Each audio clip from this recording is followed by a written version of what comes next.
Hey,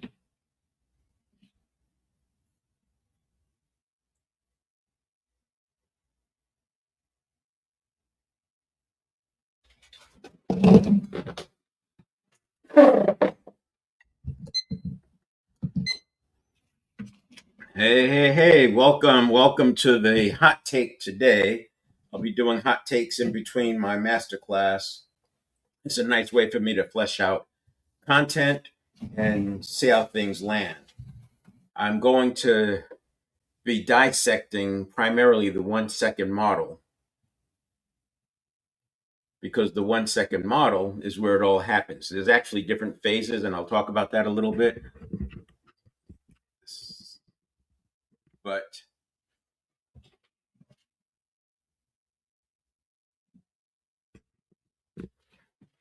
yeah, I'll talk about that a little bit. There's different phases of where we should be putting our time, effort, and energy. And in the 1 second model part, especially in the beginning, because we have to first set up the exit ramp, and then we set up the on ramp. So if you think about it like this, we have our comfort zone, and above the comfort zone, we have this barrier.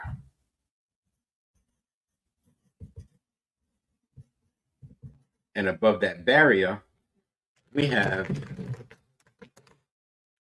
the other side.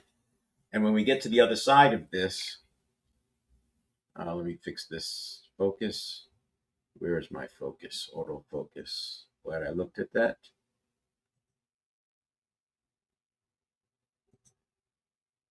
All right, we have the barrier, and on the other side of the barrier, we have what I call above the line.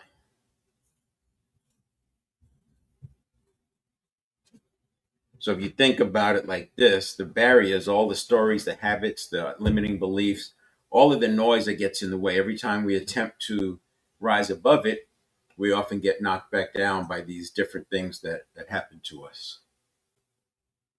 Wait a minute. Why is my StreamYard? Rid of that. Okay, I had two StreamYards open, threw me for a bit.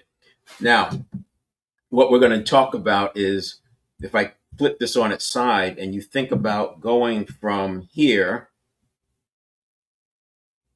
from the lower half of this comfort zone to the upper half of the comfort zone, and then here, and then here. So we'll have three or four zones. And the first zone is you have to have an exit. You have to exit your comfort zone, what you've been doing. That's letting go of some limiting beliefs, letting go of the things you're not willing to say yes to. So for example, if you've been alive any length of time, when I talk about length of time, my general audience is over 50 years old. And by the time you're 50, you pretty much know what you want and what you don't want. And so there's some things we've said no to. There's some things we're just not going to do. And a lot of times what we want is on the other side of the things that it's reconciling those things we say no to. So we have to first have the exit, and then we have to have the on-ramp. This is like if you're driving on the freeway, you don't go from heading south. You don't go from heading east to heading south at a 90-degree angle when you're doing 100 kilometers an hour. You have to exit first and slow down, and then you get on the new on ramp, and then you can resume your speed. But I would say even before exit, you have to know where you're going, purpose or purpose adjacent. It's more than a goal. It's purpose. It's purpose adjacent. It could be passion. It could be vision. It could be a quest. But sometimes goals don't have the heart aspect of it, and we need something strong enough to keep us from going, to keep us in the game when the going gets tough. So I want to say thank you for you guys joining in. I see some people coming in, and I do a little bit of preamble here to let people join because this live was not scheduled. There will be a scheduled one on Thursday at 10 a.m. where I do my master class. Now, after the on ramp, then we have execution. And just like, again, using the same metaphor as the freeway, you go from one direction, you take the exit ramp to slow your speed down so you could navigate. Then you get on the on ramp, you pick your speed up, and that's where you get to here. So we go from the on ramp, from the exit to the on ramp, and then we can execute going up, and that's this line over here. So that's just taking this whole idea of going from the comfort zone through the barrier and then above the line, but flipping it on its side. What I want to talk about is the exit. And you can see you can do everything right and still get hijacked. Most people know that. Now, it's interesting when we start talking about capabilities and what you can do and can't do. It's very interesting how people will answer the question, what am I capable of? And they answer it based on a good day of a good week. Yeah, I can do that. And it's a good day of a good week. They can do it every single time. A bad day of a bad week, they don't do it. And what do? They blame the fact that these other things showed up. Well, we're going to have bad weeks and bad days, even if nothing else shows up, just because you have cycles of recovery and action. And you also have the internal drive for homeostasis.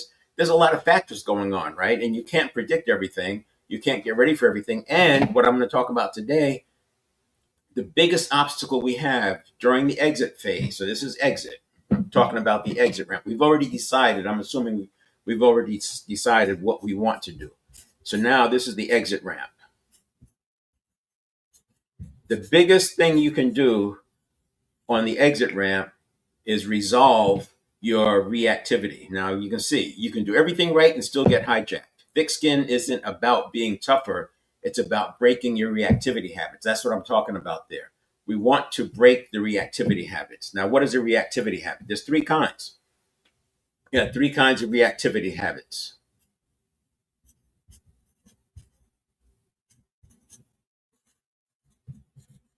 Now, what is a reactivity? What is a reactivity habit? Just like it says, something happens and you react. And that reaction is not a response, right? A response is with the conscious mind. A reaction is an automated habit pattern. It just kicks in. It's a knee-jerk reaction, a survival reaction. If somebody can trick you and make believe they're taking a hot pot off the stove and it's not hot, it's cold, and then they put the water on you and you freak out like it's hot. You have a reaction and it has nothing to do with what actually happened because the water was cold. But you can come up with many other things. Now, what are the different kinds of habit reactions? There's the most obvious one. I kind of just described it. External. Makes sense, right? Something happens externally and you react to it. But then there's another one that I would call internal. And people don't think about this, but when you start catastrophizing, crashing out, you're essentially reacting to reactions. And as you react to those reactions, you are using internal stimuli. So these are external stimuli, these are internal stimuli, and the network of neurons, your subconscious doesn't really care which one it is, right? So let me just do something. I see I got a delay here. Let me fix that if I can. Let's see. How do I do this?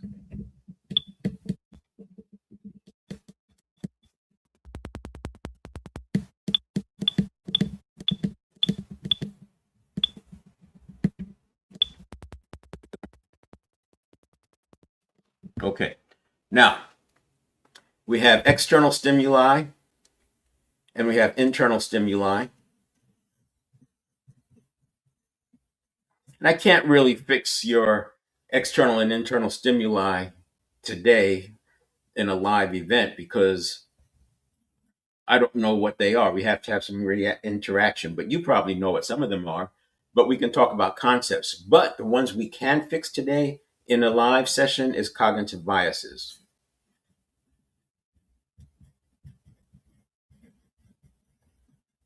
Cognitive biases, and I'll other heuristics. Heuristics are shortcuts. It's if it was talking about animals, it would almost be like instincts. But heuristics are shortcuts where the brain has come up with these bundled associations or frequent habit patterns, etc. Because it happens so often, the stimulus happens so often that it just automatically applies that same reaction, and then that reaction leads to a response. This is why you can have 95% of your day by habit. This is why the 30,000 decisions you make per day are largely unconscious. They're mostly unconscious decisions because it's just happening in the background. So we have internal, external, internal, and then cognitive biases and heuristics. And those heuristics are the things that are going unconscious. We don't have to bring all of them up to the surface. We just need to do the big ones so that we can change it.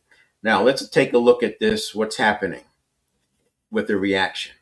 So the first thing is you have prediction. So the brain and nervous system always predicting what might come. It's always guessing what's going to come next, what's going to come next. And in this, during this prediction phase, we have the stimulus, or let's call it the stimulus. I was going to call it the heuristic, but because the heuristic can actually happen as the stimulus is coming because you're primed, it's already predicted. Then we have, this is all happening inside, by the way, 0.2 of a second. Now, you look it up, you'll see that the conscious mind has an awareness, comes online, conscious awareness comes online in a half second. So this is well before the conscious mind is even aware. This is happening under the cover, so to speak. You don't even know what's going on, but it's impacting your life. We do this 30,000 times a day, and we're awake 65,000 seconds a day. You are roughly running another one of these cycles every other second. So we have the heuristic, and then we're going to have this, is it threat or non-threat? So it's a threat assessment.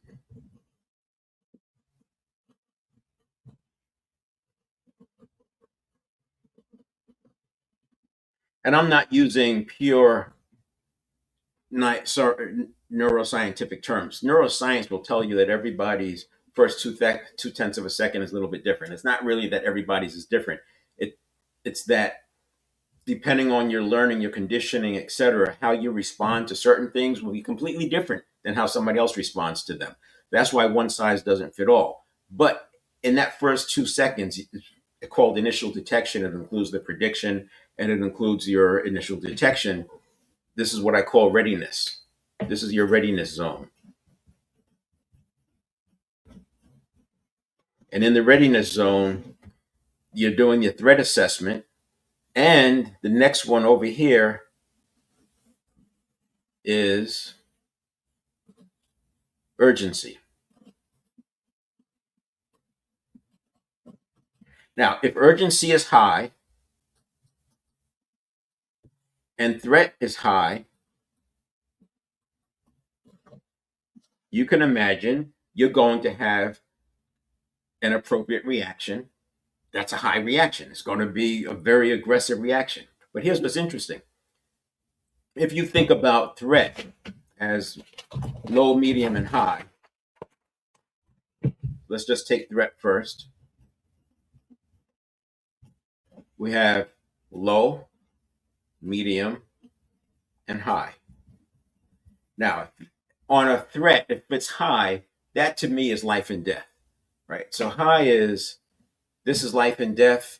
It could kill you or really mess things up, maim you. We don't have a lot of high threats facing us every single day, not unless you're in one of those kinds of jobs or you're in combat or something like that. But generally speaking, we don't have these kind of experiences every day. So let's say that high is very, very seldom. Then we have medium. Now, medium would be still, I think it's pretty significant. High impact, fairly high impact, loss of funds, loss of resources, loss of a loved one would be high, but injury to yourself would be medium or high. And then we have low, which in the context of real threat is almost everything. Almost everything comes in a low. A flat tire, it may be annoying, but it's a low threat. It's not going to completely change your life. It's going to change your next few hours. It might change the day. It's an inconvenience. High is really significant. This is high severity. And the other thing we want to look at, if this is impact, there's another component over here. And that other component is probability.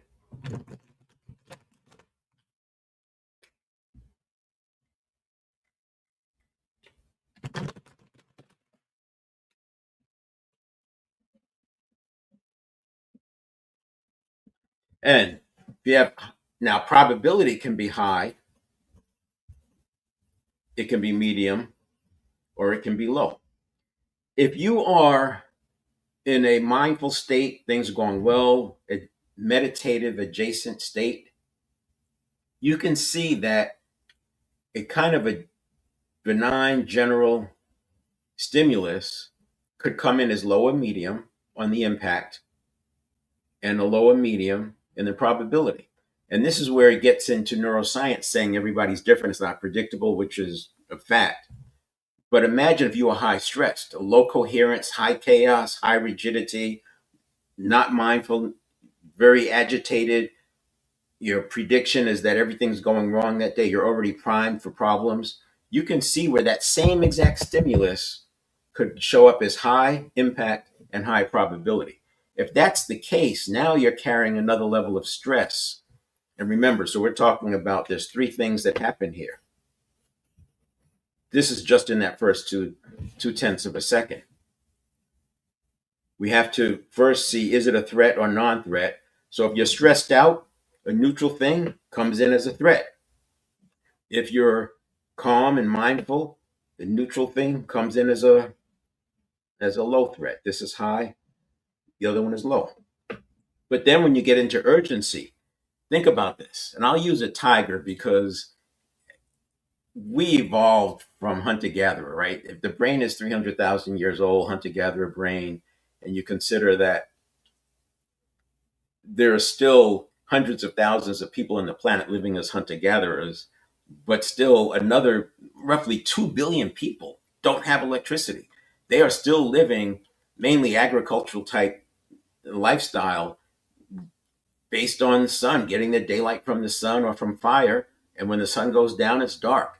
And that's 2 billion people. So even though we think in terms of evolution, not keeping up with technology, et cetera, for at least a quarter of the planet, the evolution is right where it needs to be for them. Just something to think about. Now, if you think about that person, a tiger in the vicinity is a high threat. If the tiger sees them, that's high probability and the urgency is high.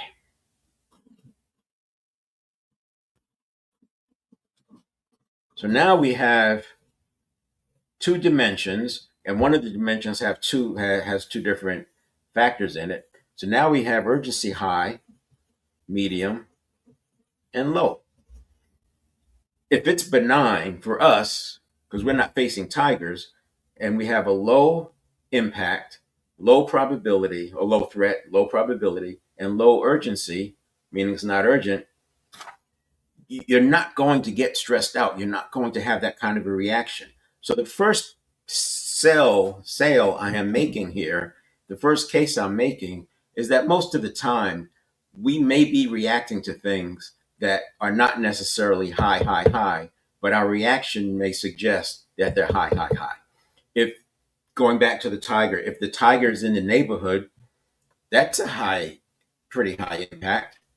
If if the tiger's in the neighborhood a few blocks over, the probability of it attacking me is probably medium or low, and the urgency, if they're in the neighborhood, is low or medium compared to if they were scratching at my door. If they were scratching at my door, the impact is high, the probability is high, the urgency is high. Yes, it's time to go get the gun and shoot the tiger, or whatever. Don't come at me for saying that. All I'm doing is painting a picture of relativity. Now, first of all, we can reframe all of this. And by reframing all of this, it's no longer going to bother you. Logically speaking, me saying it here, no question. Everybody probably gets it. You probably repeat it. But what happens is because of priming, because of this little thing that happens with this prediction, and what I was saying earlier. So if you think about the 1 second model,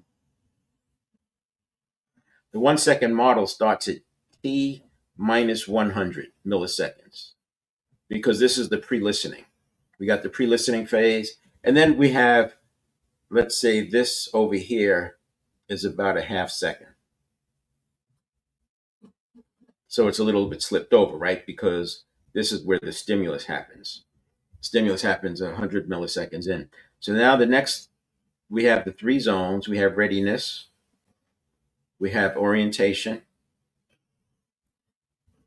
and we have mobilization. So this is an, pre-listening. This is readiness. This is orientation. And this is mobilization. And these are roughly 200 milliseconds each.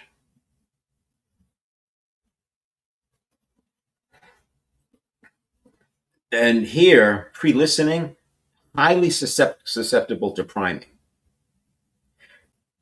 I learned to sell in the late 1970s, early 80s. And I was selling for a company called Success Motivation Institute. And it was fascinating how 100% of my sales came from doing a canned presentation by the numbers exactly as designed. Zero sales came from outside of the presentation, whether the person wanted to think about it or whatever. No sales came from them thinking about it. The presentation was so tight. And if you've ever been on the wrong side or on the right side, depending on perspective, of a timeshare sale, you understand how that feels. You almost feel like this pressure, like you're locked in and you want to say no, but you can't. You're being driven. And that's because it's tapping into dopamine and serotonin and cognitive biases and habit patterns. And now they've moved it online. So it's the same kind of concept. It's just moved online. So we have the pre-listening, the readiness, the orientation, and the mobilization. All I'm talking about right now is this area. Very susceptible to problem to make that 100 milliseconds because this is the two together equals to 200. So very susceptible to priming. And when I say that you can do everything right and still get hijacked, it's because you can get primed into the wrong kind of thinking. You're always being primed, whether you mean to or not. So the first thing I do when it comes into the exit ramp is we have to stop the priming that's coming in outside, that's disrupting your life, and get some clarity so you're no longer running this pattern of high, high, high, and you should be running a pattern of low, low, low, because unless you're in a place where you're running into tigers and life and death situations, we're going to shift this to low, low, low. Now somebody might say, well, wait a minute, suppose there's really a tiger. Don't worry about it. You will have enough bandwidth to focus on the tiger. The point is, right now, for most people, the subconscious is treating 80 to 90% of stimuli that come in as a threat. And we know it's not a threat. If you're talking about emails, are treated like a tiger. That's not the case. But the other thing that we can do is we can shift our focus to cognitive biases and heuristics.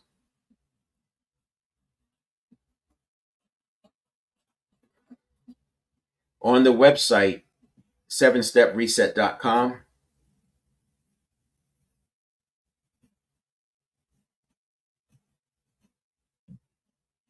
/live, I listed 36 cognitive biases that can get in the way of personal development. 36. Now, all of them don't fire. And most people are familiar with confirmation bias. You may be familiar with planning fallacy, sunk cost fallacy. All these come into play. And when you think about this view, the cognitive biases fire in this area. Cognitive biases fire in the pre-listening and in the readiness. And that's where you're determining, is this a threat, yes or no? What's the probability, high or low or medium? And then what's the urgency? That's when the cognitive biases are firing. And since heuristics are shortcuts and it's based on keeping you alive, that's the hunter-gatherer evolution, it's based on keeping you alive, you can see why we're biased towards being stressed out. So the first thing we do is, the easy one is dealing with the cognitive biases. We build in a pause, we build in a discount so that the cognitive bias, it may fire, but it's not going to fire at full force. We build in that discount. The other thing we can do, and this is really powerful, we take your your mobilization habits. So if I take these three zones, right, these are, we'll call these, the first section we're going to call reactivity habits. This next zone we're going to call identity habits. And personality habits come into play, identity habits, all same kind of thing. And then over here, we're going to have behavioral. Now, behavioral habits are, like I did a series on getting rid of uhs and ums. Behavioral habits might be biting your nails. It might be a tick that you have. It might be just some scrolling on social media. It could be a behavioral habit. Wanting to get ice cream when you don't feel good, for comfort food, could be a behavioral habit. It could also be an identity habit. Identity habits are a little harder to change because they're constructs of many, many elements, and they include behavioral habits and reactive habits. So changing a identity habit takes a little bit more work. But I think it makes sense when we talk about cognitive biases. And again, if you go out to 7stepreset.com/live, I have a table there of like 36 cognitive biases and where they fire. Do they fire in the reactivity mode? Do they fire a zone? Do they fire in the identities, the orientation zone, or do they fire in the mobilization zone? And many of them fire in the readiness zone, which is very early. Now, here's the thing about priming. Priming has less to do with weight or factual or accuracy or probability. It has much more to do with sequence. So if you have two things, one has a high weight and high probability, the other one has a low weight and a low probability, but I prime you with the low one first, that's where you can be consciously consumed by that low probability and start thinking about this is where people can walk in and get you all excited about a particular thing, and it's not even important. But because they gave it to you first, it becomes consuming. We see this happening in business where a thing is introduced and somebody first starts off with the fear-based side of it, how many things are wrong, and that has the group often running. They're solving problems that don't even exist or have a very low probability of existing. So that's really important. Priming sequence is important. And that's why you can do everything right and still get hijacked, because if someone externally primes you or you prime yourself, you can set a series of actions in motion that don't serve you. And that's what I'm talking about here. Let's say we're going to talk about behavioral habits. Let's say that you have a habit of blurting out worst case scenario. You may have heard that worry is like negative goal setting, because in order to worry, you have to make pictures of what you don't want. So let's say worry is negative goal setting. Another form of worry could be blurting out these worst case scenarios. So something shows up and immediately people think, I'm going to get fired, or this is going to cost me money, or this is not going to work, or they're not going to let me do it. And that's just where their head goes, bam, right away. Now they have a behavior. This is a behavioral habit. Behavioral habits are easy to change, but they take that behavior, blurting out how bad this is, and they're doing it with a lot of emotion, and that kicks back into here, into the beginning as a reactivity. It kicks off a reactivity habit. So you may have been cruising along at a low level. You may have been like a low medium, right? And then in terms of threat, but then you blurt out, oh, this is never going to work. They're going to hate me for this. This is going to blow up everything I've done. It's all gone to waste. This will never work. It's going to fail. It's all that time out the window, whatever those things are. And you say it with emotion. Two things are happening. Number one, if you just think a thought, thinking a thought does not create a neural pathway by itself. You have to do some things like deep practice and work it to make it create a neural pathway. But if you speak it, now I'm saying it. It requires a neural activation of a neural pathway to say it. I'm hearing it. That's another sense. So that's another neural pathway. Remember, there's 100 billion neurons, and each connected to thousands of other neurons. We have trillions of connections. So it's nothing to have several thousand neural pathways activate in a very short period of time, in like seconds, right? So now we have a neural set of neural pathways that have heard that this is going to be terrible. We've got a set of neural pathways that have said it. And because you're saying it with emotion, you have feeling and energy. And remember, habits are formed. There's three parts of a habit. It's duration, repetition, intensity. Now you have all three. You have you're saying it maybe two or three times. That's the repetition. You got the duration, and you have the intensity. So now you have a habit already. And this is inside of a half second, maybe 2 3 seconds. Now you have the reactivity habit kicking off because you said how bad things are going to be. It kicks off a reactivity habit. That reactivity habit now colors the whole next thing because your orientation, this is where the meaning is solidified. So the meaning starts here in this zone, it gets solidified here. And now that the zone, that the meaning is solidified, it's handed off to mobilization, and your response is a commensurate response with what you thought it was. And that's why I said there's a pause, so we don't want our response to equal our reaction. But that's a very simple step when you think about the exit ramp. If we could change the behavior where just like you don't bite your nails anymore, just like you don't say anymore because we changed those habits, imagine if you could just stop saying, blurting out those worst case scenarios. You just don't say it. You bite your tongue.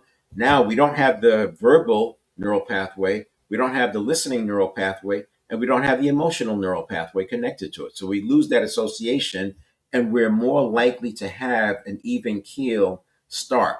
And that's not all of it, right? We also have to look at cognitive biases and put some things in place so we don't go with what's fired. Remember, the initial thing comes in, the subconscious determines is it a threat or non-threat, and since it's biased towards threat, and if you're stressed out already, it's certainly going to be seen as a threat. And then if you have some emotion going with it, now the urgency becomes very urgent, and here's where people start going off the rails. When in reality, the urgency that's necessary if you're fighting a tiger, which is measured in milliseconds, is nothing compared to, I mean, the urgency compared to business stuff. You get an email, you have a couple of hours before you have to answer the email. They don't know if you're sitting there reading it. You have a chance to regroup, do some research, think about it. You don't have to answer things right away. Imagine being out, you come into the office and you see some urgent emails. If you had been out another 2 hours and don't have your phone with you, you wouldn't have seen them. You would be answering them 2 hours later. That doesn't kill you. It doesn't change your life. You answer it when you answer it, as long as you're within reason. So there is just a way of thinking about how cognitive biases and your own internal stimuli can impact your amount of reactivity. The more reactivity you have, the less coherence you're going to have. The less coherence you're going to have, the more likely you're going to be stressed and stress is set into motion. I've been going for a while there. Let me just look over here at the chat and the comments, see if anything has come up. If you have questions, comments, feel free to jot them over here, and I will be happy to answer them. And as a matter of fact, if anybody has any strong feelings about this one way or another, just put in the comments. Just type in you want to come on stage. I'll be happy to have you come on stage. I'm also going to a couple of platforms so you can put it in.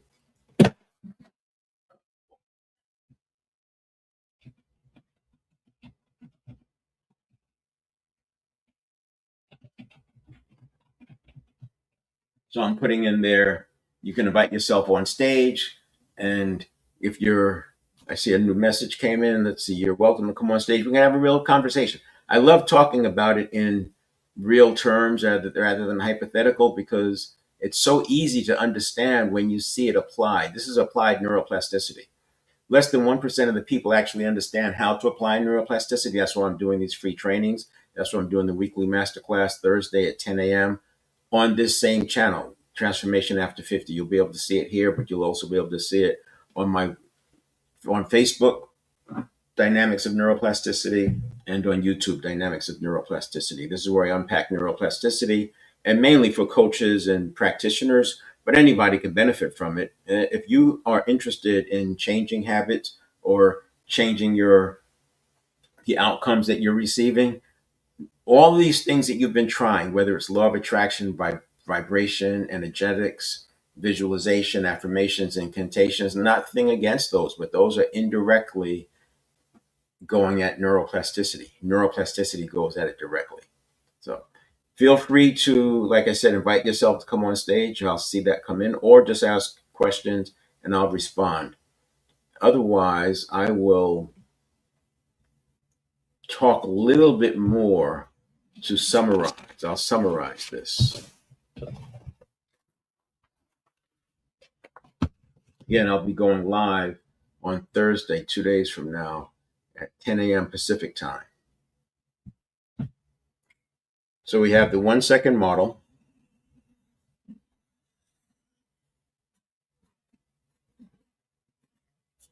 This happens 30,000 plus times a day.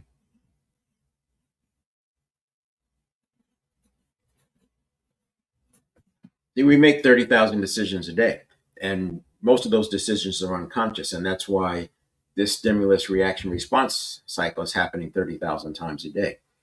In that 1 second model, we have a stimulus that occurs, let's call it over here, because there's 100 milliseconds, a tenth of a second of pre-listening. That pre-listening is the brain and nervous system's prediction machine. It's always trying to figure out what's coming, what's likely, because again, evolving from hunter-gatherers, 300,000-year-old hunter-gatherer brain, it's designed to stay alive. It's designed to keep us alive. And while it may seem like, why are we still living with a hunter-gatherer mentality when it's been thousands of years since we've lived like that? Maybe you, but there's still 2 billion people on the planet who are living without electricity and are governing their lives by the weather and the sun, right? Sun rises and sets. And while though they may not be hunter-gathering, they may be farming and things of that nature, but their lifestyle is closer to hunter-gatherer, certainly, than it is to what we're living. So this would be the stimulus. This is T minus 100, and then this is 0. And then you have another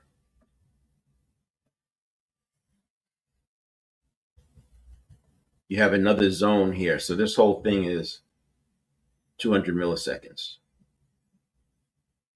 And this is your readiness. This is initial detection. A stimulus happened. You got to figure out the meaning. You have to figure out, what does this mean to me? What is it like? Did it happen before? What am I supposed to do? That's all happening in the 11 million bits per second. This side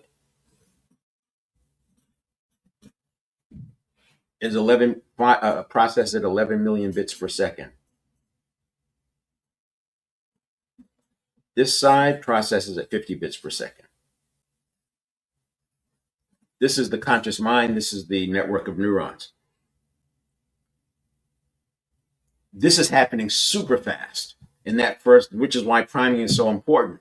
Because if you can prime yourself, if you can take steps to prime yourself every day, you are less likely to fall prey to the other priming.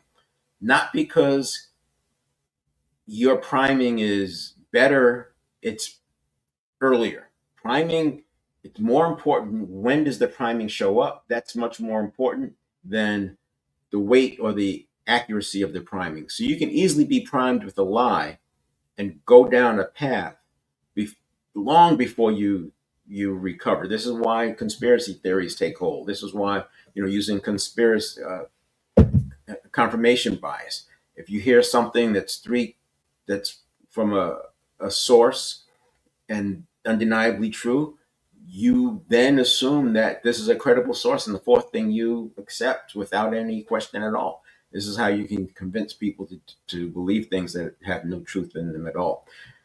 So this is what's happening in the reaction piece. And what I'm telling you is that external things, we can't change that. There's not much you can do with the external stimuli. That is what it is. But you can create boundaries. You can change your direction or change your patterns. You don't have to, If there's a lot of accidents or something on a particular road, you don't have to go that way. You could leave 5 minutes, 10 minutes early and take a different route. You can set boundaries and eliminate a portion of your external stimuli. But with the internal, I just showed you, because internal leads to reaction, and you can change your behaviors. Now, this is not positive mental attitude. It's not mindset. It's literally managing your network of neurons, which is a conditioned entity, and you're managing it the same way you would when you're training a dog or an animal. By changing your behaviors to get rid of your reactive type triggers, blurting out the worst case scenario, assuming that the worst is going to happen, catastrophizing on things. These are responses that you are largely in charge of because they happen so late in the cycle. These behavioral things happen so late.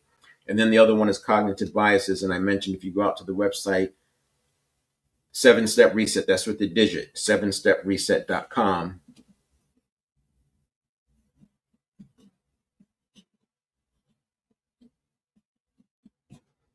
Live.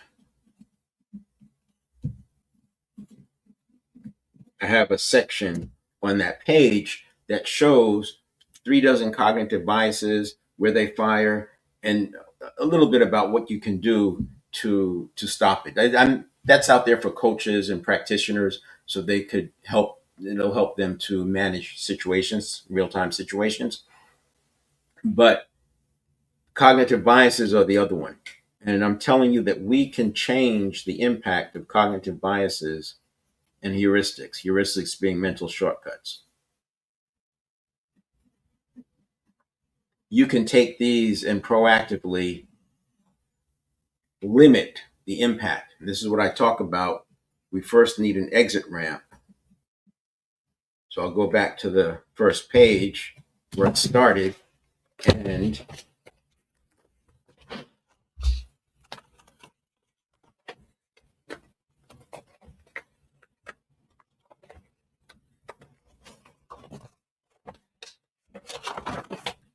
we said that if you're going along your comfort zone, there's above you, this artificial ceiling above you includes a barrier, and that barrier has your limiting beliefs. It has your past failures, your little t kind of trauma stuff, all that's in here, and it's all ready to fire and remind you that you're not good enough. Imposter syndrome reminds you that you're not good enough, and you try to go through there, and you have more trouble than it's worth, and you come back. This is why people get stuck. But if you look at this and you turn it 90 degrees, what you have to first have is a purpose and a quest. You have to have a reason to leave that comfort zone. And then we need an exit ramp. We need an exit ramp to no longer be in the lower half of this and start extending into the middle of this barrier. And then we need an on ramp, and that on ramp is to get us out of there. And the exit ramp is getting rid of things like the reactivity habits. Next time I'll talk about the on ramp, and the on ramp are some of the things that you can do to start making a shift. But the first thing we have to do is get rid of the headwinds. If I get rid of the headwinds, you're going to start making progress with no extra effort. And then the other thing we do is we let go of some baggage. Most people are carrying around things that they don't need to carry around. Part of that is what you're saying no to. If you're saying no to many solutions that are actually very useful for you, by letting go of those no's, you now have options that were not available to you otherwise. But I'll get into the on ramp in the next hot take. And in the next, and cognitive biases fire there too. But in the on ramp, we're starting to look at identity habits. And the same thing applies. Fix your behavioral habits. You're going to have less triggering. With less triggering, you're more likely to show up as the best version of yourself. So that is, I'm going to wrap it up. I don't see anybody asking to join in. And let's see over here, any comments, questions, thoughts. And also, by the way, 7stepreset.com/live, I have a comment box. So if you think about something or you have a question, I encourage you to go explain this to people or forward them the link and tell them to join me at 10 o'clock Pacific time on Thursday, 10 a.m. 7stepreset.com/live is where it'll be aired, as well as right here on TikTok on Transformation After 50. But you can go to 7stepreset.com/live, and that's with the digit 7. and there's a comment block, and you can put questions or comments or thoughts or anything that comes up for you. And I'll answer those. I'll reply to those right on the screen so you can see the learning process happening. I also use those comment blocks to decide what I want to cover in addition to my normal curriculum at the next masterclass. That masterclass is on Thursday at 10 a.m. Pacific time. All right. Thank you for joining. Last going, gone kind of thing to see if anybody wants to throw a question out there or if anybody has any comments or thoughts. And looks like nothing's coming in. All right, we'll see you hopefully on Thursday. Somebody just shot a message in there. Someone, yeah, so I'll see you on Thursday and I'll do another hot take. Who knows? I'll probably do one by Friday, but I'll definitely be live on Thursday. And I'll be talking about the 4 pillars of self mastery, which gives you the tools to make this live. All right, have a great day.